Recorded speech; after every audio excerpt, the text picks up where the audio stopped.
for the introduction. And I think that introduction, I need to amplify a few issues so that you understand where I'm coming from in the presentation. Already, I've been introduced as a historian and a theorist. I'm very comfortable with that. But I would prefer to have stayed like that, being a historian and a decolonial theorist. But in the world of praxis, you don't stay like that. So at the end of the day, I've moved from theory into the administration. And that is another world. So I think in order to understand what I'm going to present, it's important that you understand my identities. Being an academic like all of you is one of them. I have some strong ideas about decolonization and transformation. Thirdly, I'm practically involved in transformation. So what I would prefer is not a keynote. What I would prefer, I would have preferred to just give a conversation and lead a conversation on the difficult subject of decolonization, transformation, and Africanization. As you can see, I'm using three words: transformation, decolonization, and Africanization, which already indicates the complexity of the issues. But because they said I have 45 minutes, I had entitled my talk Deconstructing Curriculum Transformation, Theory, Concepts, and Praxis. And I wanted to talk about 4 issues, if time allows. Firstly, I wanted to talk about, reflect briefly on the theory, reflect briefly on the concepts which we use in what we are doing, and reflect maybe briefly also, because in order for you to understand what we are doing now, it will be important to understand where we are coming from and where we want to go. So it's important for us to reflect briefly on the history. And then moving to the most difficult part, what is to be done? So I will try to address those 4 issues, if time allows me. Maybe let me preface my presentation by quoting 2 scholars whom I think will guide us as we discuss this issue. The first one is Emmanuel Wallerstein. The second one is Adebayo Olokoshi and Paul Tiambezeleza. Adebayo Olokoshi and Paul Tiambezeleza. The first one, Emmanuel Wallerstein, says this. He says, I believe that we live in a very exciting era in the world of knowledge, precisely because we are living in a systemic crisis that is forcing us to reopen the basic epistemological questions and to look to structural reorganization of the world of knowledge. It is uncertain whether we shall rise adequately to the intellectual challenge, but it is there for us to address. We engage our responsibility as scientists, as scholars, in the way in which we address the multiple issues before us at this turning point of our structures of knowledge. We got that one. I think the key issue which emerges from the first quotation is this one. It is uncertain whether we shall rise adequately to the intellectual challenge. Every university in this country informs us that they are doing transformation. And the question, are they going to rise adequately to that challenge? We have so many missed opportunities in terms of transformation. I hope this time we won't miss it. Then the second one tells us the complexities of what we are trying to do. And they say how to balance autonomy and viability, expansion and excellency, equality and efficiency, access and diversity, access and quality, authority and accountability, internationalization and indigenization, global presence and the public purpose, teaching and research, community service, social responsibility and consultants, diversity and uniformity, the preservation of local knowledge systems and the adoption of global knowledge systems, knowledge production and the knowledge dissemination, the economy of knowledge and the knowledge society. So that's the second one. They try to tell us that throughout we need to be careful what we do. But I think I need, because I have only 45 minutes, I need to run clearly. When I saw the title of the conference, that it speaks specifically to the issue of the funding of higher education and the possibilities, I thought that is a symptom of a problem. That is not the problem itself. So we need to really go deeper into the problem itself. And what is the problem itself which we are trying to resolve? I think there are three problems which are facing us at the moment, and we need to understand those problems very clearly. And those are the problems haunting the university, whether it's VUT, whether it's UNISA, and any other university, not only in South Africa, but across the world. The first problem, in fact, they are not even problems, they are actually crises. And there are three of them. The first one, for lack of a better word, is the crisis of hegemony. And I will try to explain what we mean by that. The second one is the crisis of legitimacy. And the third one is an institutional crisis.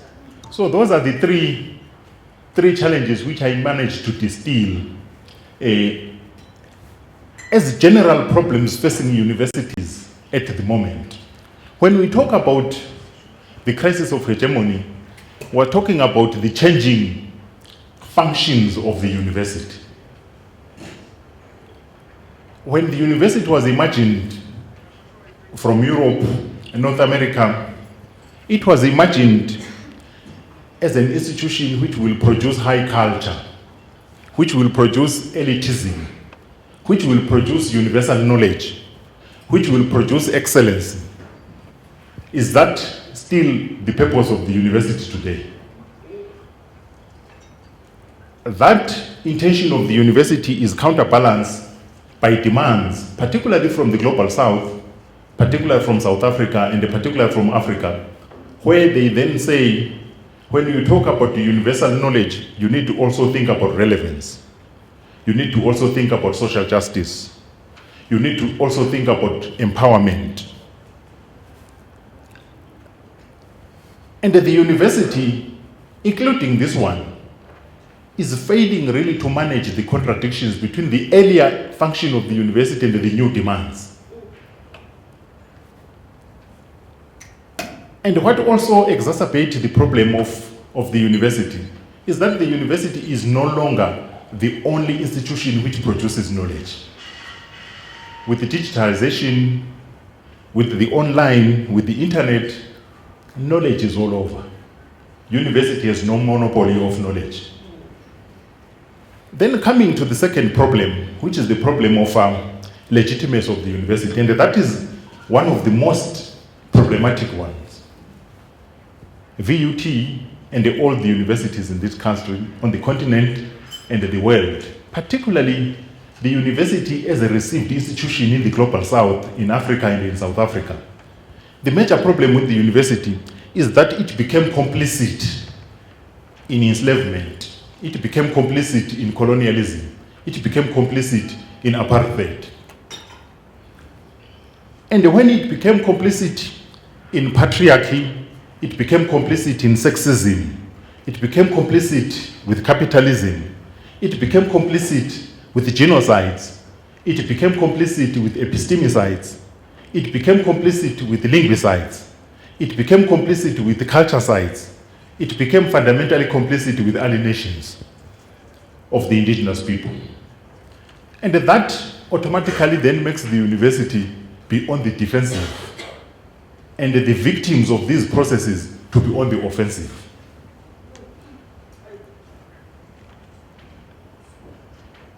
And that makes the university lose legitimacy. It always claimed to be an oasis, to be actually an island of civility within a society of barbarity. But as long as it became complicit in these things, then it challenges that claim of the university. So that's the legitimacy crisis. Then the third crisis, which we need to understand clearly, is the institutional crisis. And the institutional crisis is that when the university was imagined, it was imagined as an autonomous institution, as an ivory tower. And the problem which it is facing at the moment institutionally is that people are demanding that it actually become embedded in society. It must not actually stand outside society. It must actually be part and parcel of society. And that fundamentally then is a demand that the university plays social responsibility. And that then speaks to another major issue. When I was a student within the university, one of the major questions which the academics were preoccupied with was the question of academic freedom. The right to research, disseminate, and the right whatever you think. But I think that has shifted now. It has shifted, that's why my book is there. It has shifted from the right, from academic freedom to epistemic freedom. And epistemic freedom is not about rights only, it's about justice. Cognitive justice. And that question of cognitive justice emerged from a very simple principle. And the principle is that all human beings, if they are human beings, they were all born into valid and legitimate knowledge systems. And if you depart from that very simple argument, all human beings, if indeed you are human beings, it means we're born into valid and legitimate knowledge systems. But if you then come to VUT, you find that the knowledges which we're born into are not reflected into the university. How are you going to explain that? And then the third issue which actually affects the institutional question is the question of academic democracy. Academic democracy is very different from academic freedom because it talks about the right to participate in the governance of the university. Who is governing the university and who participate in the governing of the university? So those are the three questions which I thought they would be very useful. I will then rush quickly because what I want us to focus more on is what is to be done. But before I do that, you cannot talk about decolonizing the university without telling us how it was colonized. There is no way you can say I'm engaged in decolonization of the university, but you don't understand how it was colonized.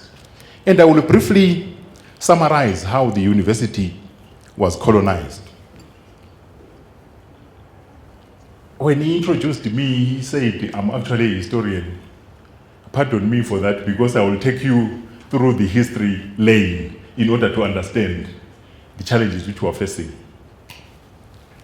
I want to introduce the concept of cognitive empire. How many have heard about that word, cognitive empire?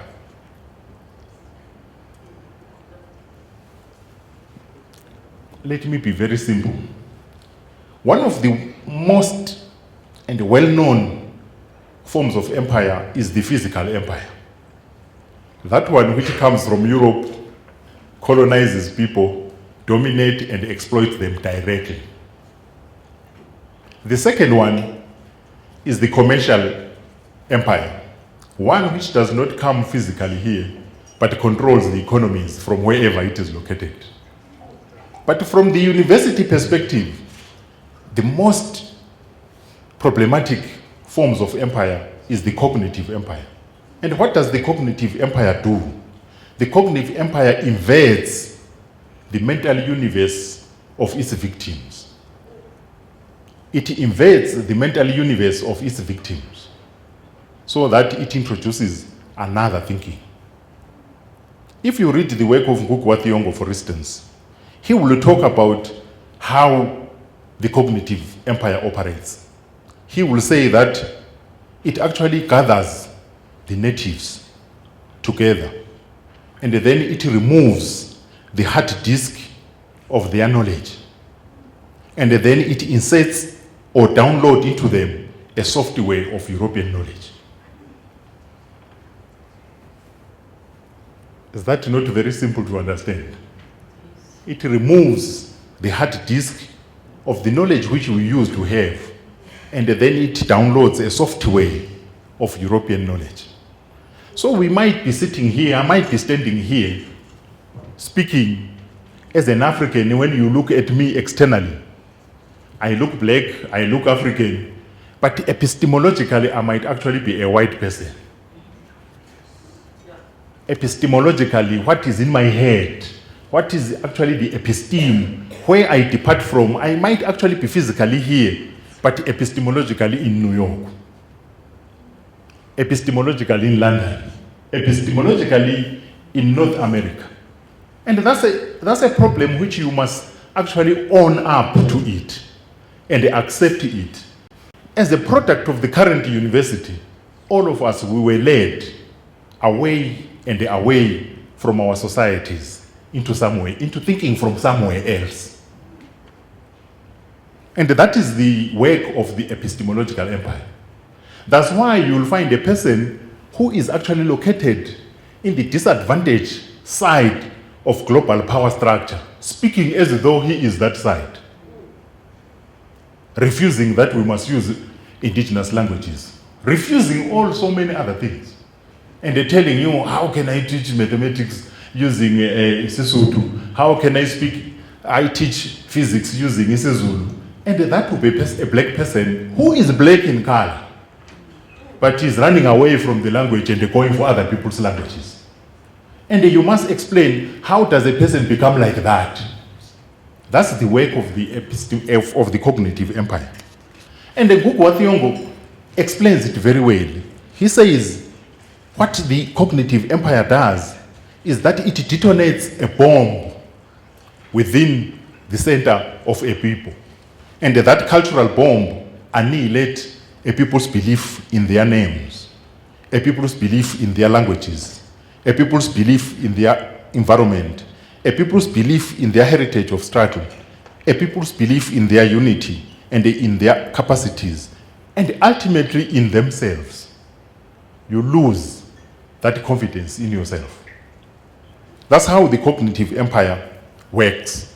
And the crimes it commits, besides genocide, it specifically commits epistemicides. And what is the epistemicide? Epistemicide is the destruction of other people's knowledge in order to impose yours. It actually commits culturecides. It destroys the cultures of other people and it imposes its own culture. It commits linguicides. It actually imposes its own languages and it destroys yours. And fundamentally, it alienates you.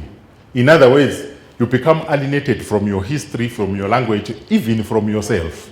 That's the challenge which we are facing at the universities. And I'm doing all this because I come from a very simple school. And the simple school is that in order to rectify anything, you need to do a correct diagnosis of what is the problem. Even if you go to a doctor, if he misdiagnoses the disease, then the prescription will be wrong.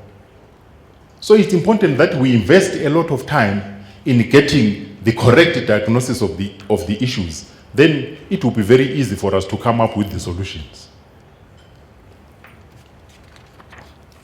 But as I said, the consequence of this is a very simple one. Alienation, I've spoken about it. But there is another consequence which is very practical.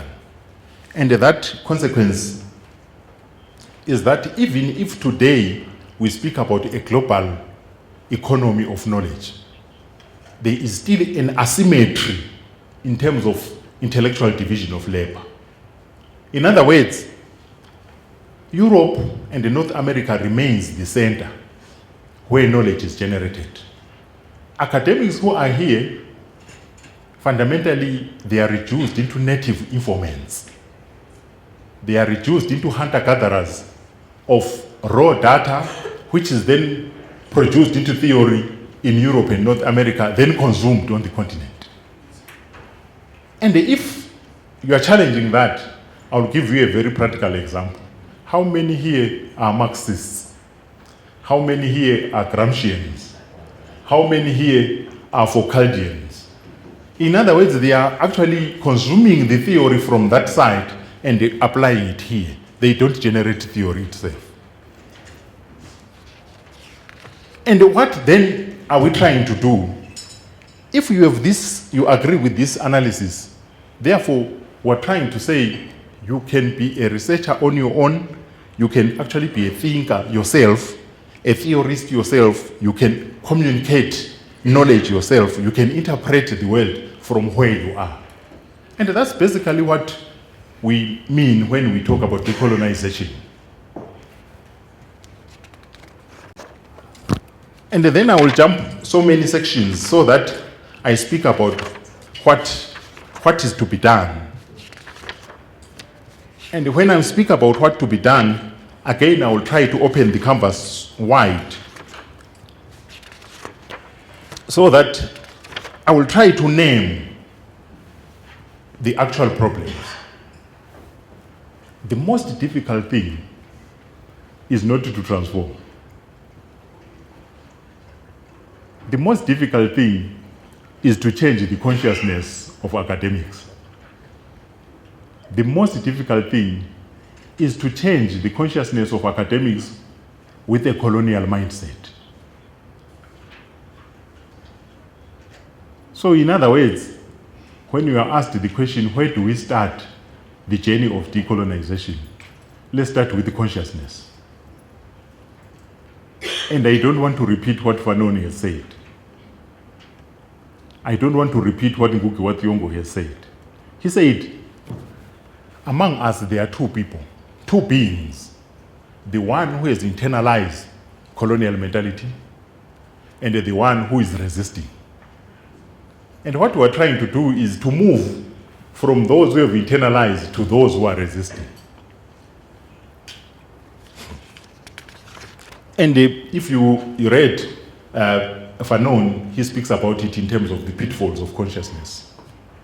So the hardest thing, particularly for those who are in administration, is to change the mentalities of our colleagues so that they become agents for change. That's the most difficult thing. And I'm talking here, I'm trying to be as practical as possible because I work in the Vice Chancellor's office and my duty is actually to galvanize transformation across the university. And every time we present, like I'm presenting, we push colleagues, change curriculum, change pedagogy, change this.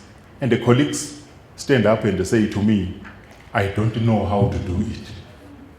What do you do when somebody says that? I don't know how to do it. Then it means, therefore, you need not to then blame the person.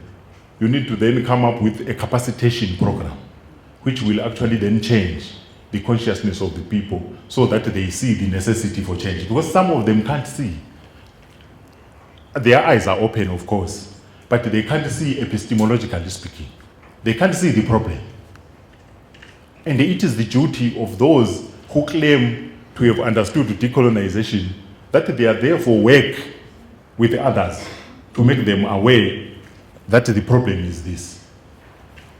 So I wanted to in simple terms, to say the problem of consciousness, I don't know how we can work on that one, but that's what we're trying to do. And how we're trying to do it, where I'm located, is that we've established a transformation unit, separate from the change management unit.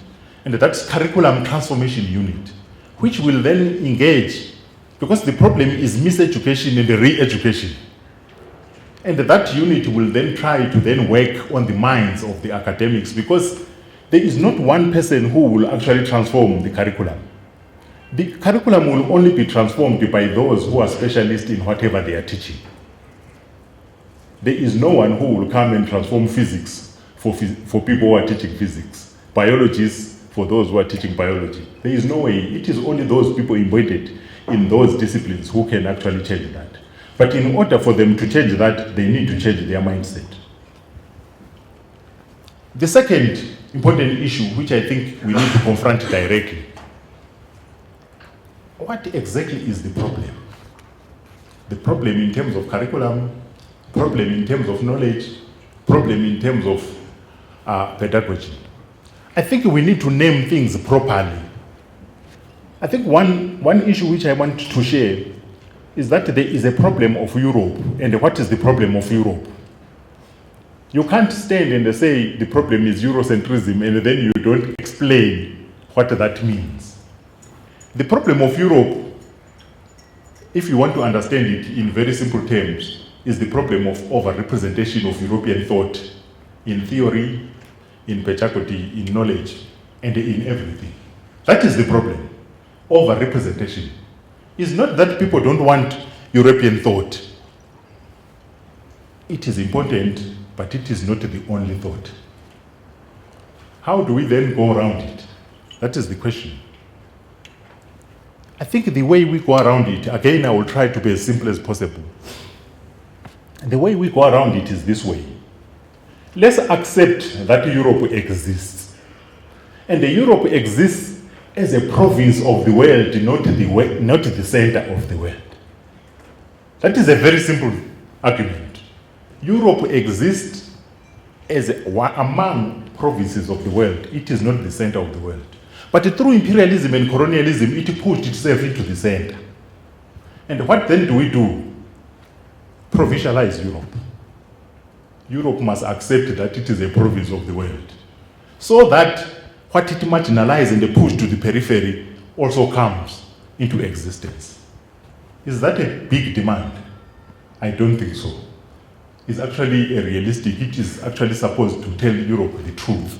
That Europe, you are actually part of the world, an important part of the world, but you are not the center of the world. So your thinking must not be the thinking of everyone.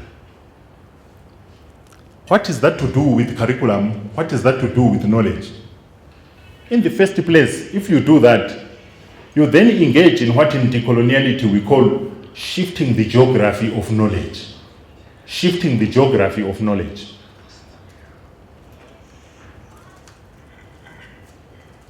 Typical example would be maybe a discipline like sociology, whereby you have Max Weber, you have Karl Marx, we have Durkheim, we have Giddens, we have so many of people from one country being the fathers of a discipline. And shifting the geography then means you need to question, where are these people from? Who are these people? They are male, white, dead people. And these are the people whom you are not even questioning, you celebrate that they are the fathers of a discipline. And then in academia, I think even in this university, we always say we stand on the shoulders of giants. But there is something very problematic if your giants are all dead. If your giants are all from one country, if your giants are all male, white, dead people, then what are you saying about the living? So then the solution is, what about if you expand your shoulders on which you stand? And the practical way to do it, you expand geographically from Europe to Africa, to Asia, to Caribbean, and then you have a richer form of knowledge. But you can also expand the shoulders by shifting from men to women as well, from white to black people as well, from white to Asian people as well. Is that very difficult? You can actually sit with your own, what we call this, the paper where you write your curriculum, and be ashamed of it, of what you listed there. So it's a practical issue which we can do. Then the third issue which I think is important before I sit down, one of the main problems is the way, when we talk about received knowledge, received law, is that some people then have a confusion that disciplines are natural. Disciplines are never natural. Disciplines are actually our own invention. Even if you read the work of Michel Foucault, the scientist of knowledge, he tells you that modern disciplines emerge in modern history at a particular moment in order to solve particular problems. And what is the take home from that? The take home simply is that disciplines are not natural. They were actually invented by us for a purpose. And what is then the intention, the implication for transformation and decolonization? It means we need to review our disciplines. And we review at a number of levels. We review their constitutive formation. We review their fitness for purpose. We review their relevance. We review the value for money for those who pay for them. But more often than not, what we've done is we've actually ontologized and reified disciplines. And I always give this example of a professor who tells you that let me give an example of in physics, since 1994, the pass rate has been 45%. That's a professor telling the world, I've been teaching physics, but since 1994, the pass rate has been 45%. And then you are saying, but Prof, how do you live with that? He then tells you, but I've learned to live with it. What does that mean? He then says, but there were these people who were previously excluded from the university, who are coming from poor schools, coming from rural areas, coming into the university, they can't access physics. What is the person doing? The person is reifying a discipline, is kneeling in front of a discipline, and worshipping the discipline. If the discipline is clear that there is a bulk of people who cannot access it, why not change it instead of blaming the people? Why not reconsider it? Why not consider maybe the language you are using is the problem? Why do you then blame people? And they say the students themselves, it's like a builder saying, I built this bed house, it is because of the bricks. It's not me, it's not anything, it's actually the bricks which makes me build something like this. So it's important that we then reconsider the disciplines. And what we avoid if we do that is disciplinary decadence. Then there is a fourth issue which I want to share with you, and I'm trying to be as practical as possible. There is dominant knowledge, and that's a reality. There is dominant knowledge, and the dominant knowledge comes from Europe, comes from North America. What do we do with the dominant knowledge? Do we just wake up in the morning, throw everything away, and then put whatever we call is ours? Is that what we are supposed to do? Dominant knowledge, the problem with the dominant knowledge is that dominant knowledge is still useful. It's problematic, but it's still useful. And then it means, therefore, you don't throw everything away. You don't go to say philosophy, remove Hegel, then you put Steve Biko. And then you think we have actually decolonized the course. What we need to do is really to take a very critical stance towards dominant knowledge. We still teach Hegel, but we teach Hegel from a decolonial critical perspective. We reveal how racist he was. But we still pick whatever he said which is useful for us. I think that's to me would be the best way to do it. And one of the major questions which always come, if we say the problem is Eurocentrism, Europe imposing its own thought on the world, you need to avoid to fall into another fundamentalism. try to resolve one fundamentalism by falling into another. Because the issue is, at the end of the day, what is it that we want to achieve? Is not what we call revenge. What we want is knowledges which actually enhance human life. And our argument is that in order to enhance human life, we need to mobilize all the knowledges of the world, not knowledge from one part of the world. And why do we do that? European knowledge has been dominant for the past 500 years. And today, unless it is only me who sees the problem, today we have a systemic crisis at the global level, then we have an epistemic crisis in terms of knowledge. The knowledges are no longer helping us to resolve modern problems. Take, for instance, the problem of environment, the problem of ecology. European knowledge is the most dangerous knowledge when it comes to environment. But there are other knowledges which actually are friendly to environment. Why not bring those into the academy? Coming from the social sciences and the humanities, the other important thing which we need, the other important issue which we need to actually consider very seriously is the normative foundation of theory which we use within the university. The normative foundation of theory which we use within the university. If you are thinking from a Eurocentric perspective, the normative foundation is basically idea of progress, the idea of emancipation, the idea of development. Even if you are a critical thinker, as long as that is your normative departure point, you will have problems. You will have problems, and there is a case study which actually informs us how you fall into a problem. The Frankfurt School, the celebrated Frankfurt School, always claimed to be a very critical school, producing critical theory. But there was something which Edward said, critiqued the Frankfurt School for. He said, despite the fact that you claim to be very critical, but you can't, you have never spoken about slavery, imperialism, colonialism, and apartheid. And before they answered, he answered, what is their problem?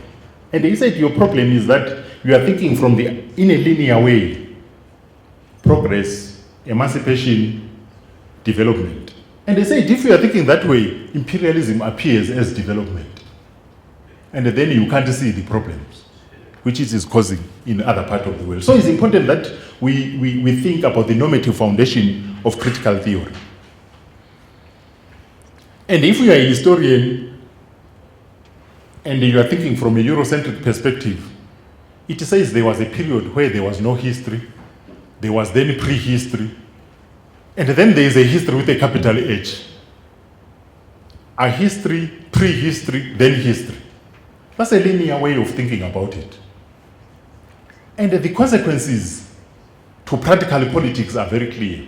Anything which changes tomorrow, you see it as transition.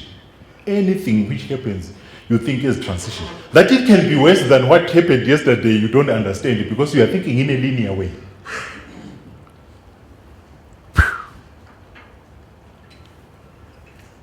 Then the other thing is, how do we think thinking itself? How do we rethink thinking itself? I think the way we think thinking itself means that those people who have been pushed outside the world of thought, those people who have been pushed outside the world of human beings, we need to think from them. Then you can rethink thinking. In other words, you need to recover the knowledges of those people who have been pushed outside of the human family. And then there is another way we can do these things. A very difficult one, because I started talking about the consciousness. In decoloniality, we speak about learning to unlearn in order to relearn. Learning to unlearn in order to relearn. I went to primary school. I didn't go to preschool. I went to secondary school. I went to high school, university. I became a lecturer, became senior lecturer. I became associate professor. I became full professor. I was learning not what I'm speaking about today. I was learning something else. And they certificated me having achieved and fulfilled all the criteria of coloniality.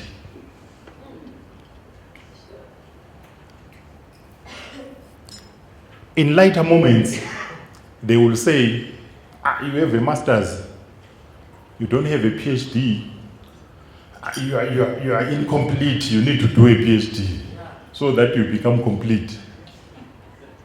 But from a decolonial perspective, by the time they give you a PhD, they give you full professorship, you are completely finished. You have actually imbibed all the deity of Eurocentric thinking, and you have fulfilled it successfully. And that makes it very hard then to unlearn that in order to learn other things. That's why you find in universities, how do we deal with resistance? People are not resisting, that's what they know. And we need really to then say, this won't be an event. The transformation, the decolonization won't be an event, it will be a process which involves learning to unlearn what you learned in order to learn something new. Some have a very weird way of thinking. You tell him about learning to unlearn, he thinks one day there will be emptiness in the head so that something new will come in. And then they resist because of that. And then finally, I want to underscore this thing, because having worked within the space of decolonization, the question which always comes, what exactly do you want to achieve with this decolonization? I think what we're trying to help, it comes at a time, the decolonization project comes at a time when the world is facing a crisis, a systemic crisis and an epistemic crisis. And what trying is one way of trying to say, how do we move beyond the crisis into a better world? Einstein put it very simple. He said the knowledges which took us to the current crisis cannot be the same knowledges which takes us into the future. And they look at our decades today politically. You come to South Africa, the world over, they tell us it is the most unequal society in the world. And they say, why is it like that? Then they say it's because of colonialism, it's because of capitalism. Then you ask, what is the solution? More capitalism. If it is the cause of inequality, why are you recommending more capitalism? You go to a country where I was born in Zimbabwe, there is a crisis. What is this cause of this crisis? Imperialist imposed sanctions, there was bad governance and all that. Then you ask, what is the solution? Again, they tell you, Zimbabwe is open for business. Let's bring more capitalists. That's the decadence which we are talking about, which is actually an epistemic question, whereby people see the cause of a problem, but they find the cause of a problem to be the solution at the end of the day. That's the decadence which we are talking about. And I want to sit down after saying this. Thank you.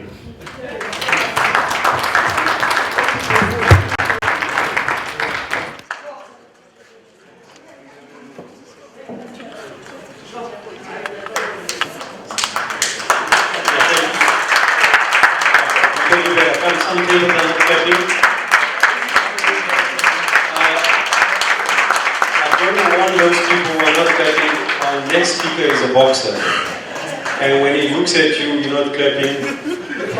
Hey, can you clap? Yeah, friends, the next speaker, and I think it's partly how I guess the conference has been conceptualized, is that knowledge does not follow, as you heard the professor say, a straight line. We learn every day when we reflect critically on things. And now we have Ruan Visser, the current South African heavyweight boxing champion. He was the African boxing champ in 15 fights, lost 1 only. He's the trainer of some people here, Anton. Where's Anton? It's also come help me with this elaborate introduction. But I think that, Ruan, we're going to ask you to come and say a few words the way you see it. You are feeling very, very important. You have to follow that guy, you see. But you talk your language, because when you put on your gloves, you are in another world, right? Many of us, when we were growing up, we were inspired by Muhammad Ali, formerly Cassius Clay, who managed to capture us in a period where there was no social media, with such profound words about life and justice and that. So we're open to hear your contribution today. Please come and join us. Please give us a big hand. This is the only time where I think we stay like this for the photo.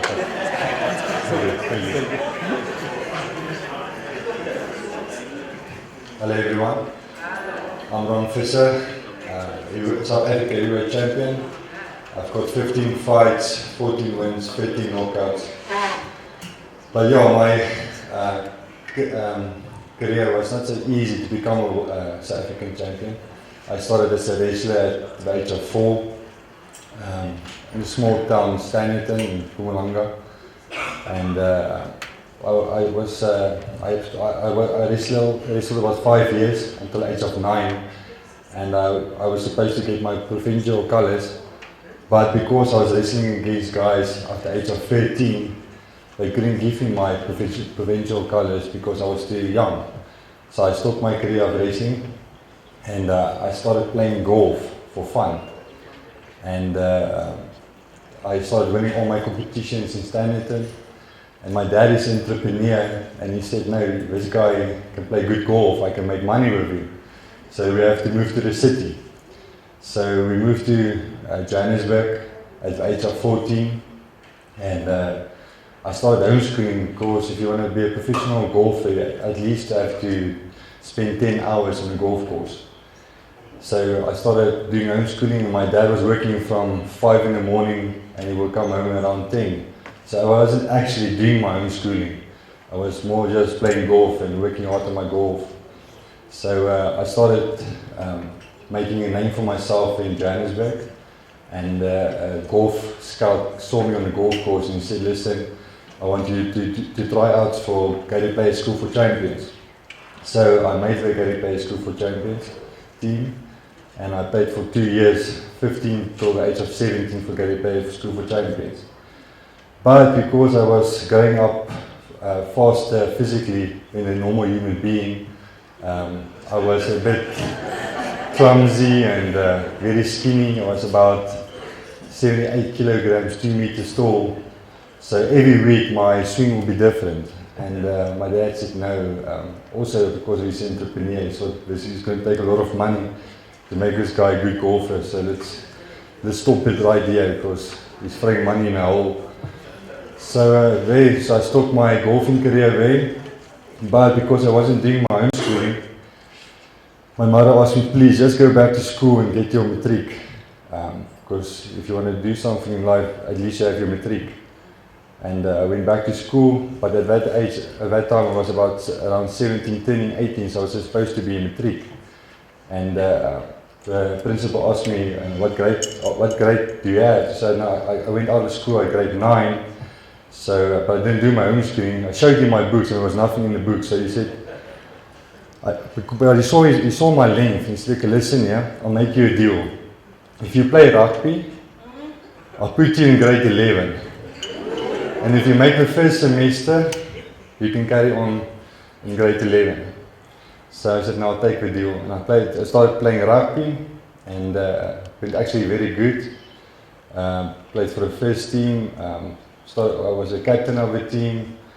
I made my first semester and I got my matric. And actually I had a difficult subject because my mother chose the subject. It was accounting, business, and computer technology. And so I made my matric actually quite good. And but then the Lions targeted me, and they asked me to come and join the Lions Rugby Club in Johannesburg. So I actually wanted to go to college, university, and but yeah, when I joined the Lions, and went very good, made the first team, and I was supposed to play my first game. And the day of my first game, I actually my whole knee popped out, so I was out for 7 months, and so it was again a setback, and so it was a very difficult time for me because my whole team and my coaches, everybody just forgot about me, and I was in hospital for about 2 months, and then I couldn't walk for about another 2 months. So I just saw that when you're in a team sport, sometimes you can be replaced quickly. There's 10 other guys who can take your place. So in that time, my friend was a boxer, and he said, listen, come with me to the boxing gym, and just try it for fitness and just get yourself back in a good fitness shape. And started doing that for 2 months and started enjoying boxing, because I've always been a physical guy, and also in rugby I wasn't playing the ball, I was more playing the guy. I like to tackle and stuff. So the boxing was looking very good, and one day the coach came to me and said, listen, this professional heavyweight boxer needs sparring, can you help him with sparring? I said, yeah, I can help him with sparring. I've never sparred before, but I'll try and help this guy. So I knocked the guy out in the first round, but I had no boxing style, I was just throwing punches, and I knocked him out, and this guy came to me and said, listen, this guy was the Africa champion that you just knocked out, would you like to start boxing? So I went to my mother, because I first had to talk to my mother about the boxing career, and she said, listen, I don't want to have anything involved with the boxing, but if it makes you happy, try it out. And so I started boxing with Harold Volbrach and Brian Mitchell, and Brian Mitchell was my mentor, and Harold Volbrach was my coach. So we started off my boxing career with them, and when I was supposed to have my first professional fight, the guy pulled out about a week before the fight. They said, no, your first fight is off, just keep on preparing for your next fight.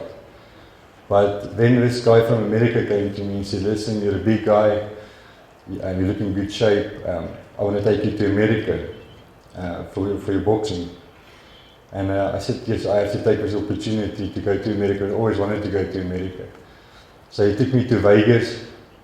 So we went to Vegas, and we landed here on the airport, and this guy waited for us in the lounge.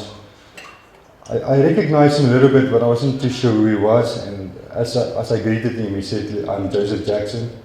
So it was Michael Jackson's father, and I'm a big fan of Michael Jackson. So that was quite a big honor for me to meet his father and spend a week with him driving around, because he was interested in buying shares in me for the boxing. And so I was in Vegas for about 2 weeks. It was a great experience, but just, coming from Standerton, going to Vegas, it was a big jump for me, because Vegas is huge. And the live entertainment and the people there is a much different species of people there. They just want money, and they'll tell you anything to get you, and to get you in a trap to make money out of you. So I had to choose between Vegas and Houston. So I was 2 weeks in Vegas, 2 weeks in Houston, and I decided on Houston because it's a big city, but there's also a lot of farms and stuff. So I was more happy in Houston. So I started my career there, and my first match was in 3 weeks. So I was preparing for my fight, and I posted on Facebook for the South Africans in Houston and said, listen, I've got a fight in 3 weeks, please come and support me. And I didn't know how many people would come support me. So that night, about 3,000 South Africans turned up, and the promoter came to me, because I was supposed to be the first guy to fight that night, because the main fight is the last fight of the night. So he came to me and said, listen, there's 3,000 South Africans here, they've got flags, they've got Springbok t-shirts on, they're playing South African music in the parking, we're going to make you the main event. I said, no, please Please don't make me the main event. Please, please, please. I can't. It's my first professional fight. I've never had a fight before. You can't make me the main event. So I was stressed. I was really stressed. And he said, no, I have to make you a main event. This is the most people we've had in this last 3 months at the fight. So I said, no, okay, let's do it. So I was so tense and so stressed. I knocked the guy out in 10 seconds. I just wanted to finish. I just wanted to get it finished. Because this guy, you know, South Africans, they started drinking beer and whiskey. And they shouted a lot of stuff for me from the side. So I just wanted to knock this guy out and call my mother. So I knocked him out, and when Vaal America started showing interest in me and stuff. So after the fight, this old guy came to me. He was about 85 years old, and I could see he's a very rich guy. He's got a Rolex watch and all that stuff. And he said that he wants to buy 30% shares in me. And I just signed everything he gave to me. I didn't even worry what stands in the contract and stuff, because he promised me a Ford Mustang and pen pals and stuff. So I just signed. I didn't even worry what's in the contract. So after 3 weeks, my dad called me, because he's an entrepreneur and a businessman. He said, listen, just send me the contract so I can just go through it. So I sent it to him. And at the end of the day, that guy owned everything about me, 100%. I was just going to get a salary for the rest of my life. Doesn't matter if I've got $1 million or $3 million fight, I'm going to get $10,000 a month, and he's going to get the rest of the money. So yeah, my dad flew. After 2 weeks, he came to me in America, and we had a big court case and stuff. And he said he couldn't even talk English. I also struggled with English, but he couldn't speak no English. So he was in this big court case, and he sometimes will throw some South African words in there. And but we won that case. So, but I came back. After that, I came back to South Africa, and had my first fight there. But nobody knew me in South Africa. So I lost my fight in points. But until today, everybody said I won the fight. It was a 6-round fight. I knocked the guy out 2 times in the fight, round 2 and round 4, and round 5 and round 6 he was just running around because he didn't want me to catch him again. So yeah, I lost that fight. It's the only loss I have, but after that fight, people actually thought I was from America, so that's why I lost some points. Boxing is a bit of a mafia game if you don't know the people. So I quickly fixed it. 2 weeks later, I fought again, and I knocked the guy out in round 1 because I don't want to go to points again. And then the guys started showing interest in me again here in South Africa. And last year, I won the Africa title in Port Edward at Wild Coast Casino. I won the Africa title. I knocked the guy out in round 5. And this year, 23rd of February, I fought here for the South African title here at the Emerald Casino. And I knocked Osborne Mashimana out in round 8. So yeah, it's now, my career has been a lot of ups and downs. I've been knocked down a lot of times in life, but it just shows you if you stand up and you've got a fire burning inside of you, you will make it. And my biggest weapon that I had was God. If you always keep your faith in God, and the people around you, your family, your mother, your father, your brother, those people will always stick with you no matter what. And they've been there for me, and that's why I say, if you've got stress, just talk to God and He will fix everything for you. And the harder you work, when I was in Gary Play School for Champions, he taught me, the harder you train, the luckier you get. And I also feel like the harder you work, the luckier you'll get. Give your best and things will happen for you. Sometimes you'll get knocked down. Just stand up and do it. And after the fight here at Emerald Casino, they did a drug test on me. And 2 months later, they called me and said, listen, you were found positive for steroids. And I've never used steroids in my life. My dad has put so much money into my career from age of 4. He always gave me the best wrestling shoes, the best golf clubs. He paid everything, my shakes, my supplements, and to we share everything. If I was using steroids, I would have told my dad, listen, I want to use this stuff, and they say it will help me. Then maybe he will help me, because my dad will always listen to me and always help me. But steroids, I've never wanted to use steroids in my life, because I've always been quite a big guy, and if I eat just a little bit pop and flesh, I get big. So I don't need steroids and stuff. So we won the court case. We took states to court. I'm the first athlete that have ever won a case against states. Because I showed them I've never used steroids, and we went through a long court case just to show them that I've never used it. We did tests on the hair test, blood test, urine test, everything again. So it was just a mix up in this, and urine they sent to, because we don't have a lab here, they sent the urine to a lab in Belgium. There was a mix up in the urine test, and they actually tested somebody else, and they thought it was mine. So I can fight again. I actually had a fight a month ago, and I knocked the guy out in round 7. So I'm back again.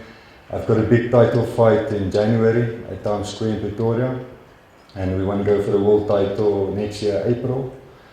So yeah, all I want to tell you guys is always keep your faith in God, and if you have stress and for harder you work, if you work hard, you'll make it.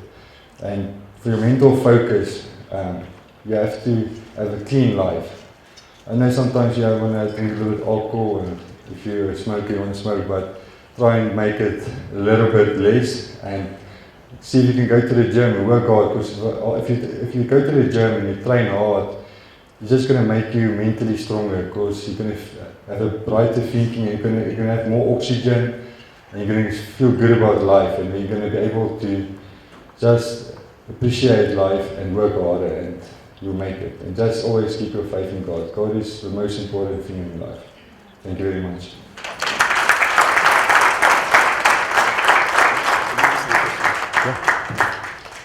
Thank you. I mean, this you can take a good photo here of us.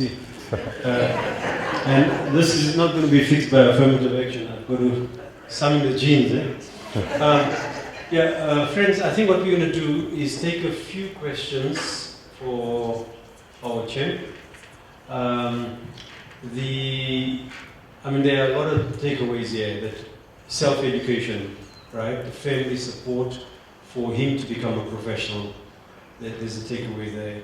There's some takeaway about the blood test not being administered closer to where he could see it, but it to be sent to Europe and then to us was found. So there are issues there that we have, and he's an autodidact. He taught himself with the support of his family, and he's become a champion. The issues of the court case you've heard in America, they had to speak Afrikaans, and which he calls South Africa, which is part of the issues we're discussing, right? That your language, I believe his dad and himself could express himself better in Afrikaans, which they should have done. You can ask for that. But it's part of the themes of this conference about expression and languages of liberating yourself from it. Any questions? Not about how much do you weigh? Take a few questions, please. One. Can I have the hands here just to see whether we have 2 rounds? A lady, 2. Anyone else? 3. Okay, we started with. Okay. Thank you, Champ. I'll call it Champ. I would like to know, sport is a very emotional, kind of an activity or an entity. So we always have to deal with emotions in sports. I've observed, and I do not know if I'm the only one, that in South Africa, when there are certain sports that the fans of certain sports sort of tend to belong to a certain race. For an example, when a rugby match is being played, most fans would be white people. And when soccer is being played, most fans in the stadium would be black people. So with boxing, I would like to know, have you sort of observed or noticed this kind of a scenario in terms of your fans? And if so, how does it make you feel as a South African? Thank you. Thank you for the question. Boxing is quite over races really. I've got a lot of black fans, actually more black fans than white fans. A lot of white people support me, black people, but I've been fighting the last 6 fights in Kwesi Sports, and that's all over Africa. So I've got people on Facebook from Ghana, Malawi, Zimbabwe, Nigeria, and they support. I don't see colour. Boxing, there's no colour. I've got so many supporters of black people, and they are big fans of me. And all my fights is usually against black people, so I would think they support the black person fighting me, but they're supporting me because I'm the South African champion now. So there's no, we don't see colour in boxing. In sport also, in rugby, I played rugby, but definitely in boxing, it's we don't see colour. All my fights have been against black people, most of it. And after the fight, we go and have a drink together. I drink water, but sometimes I'll take a nice yes, yeah.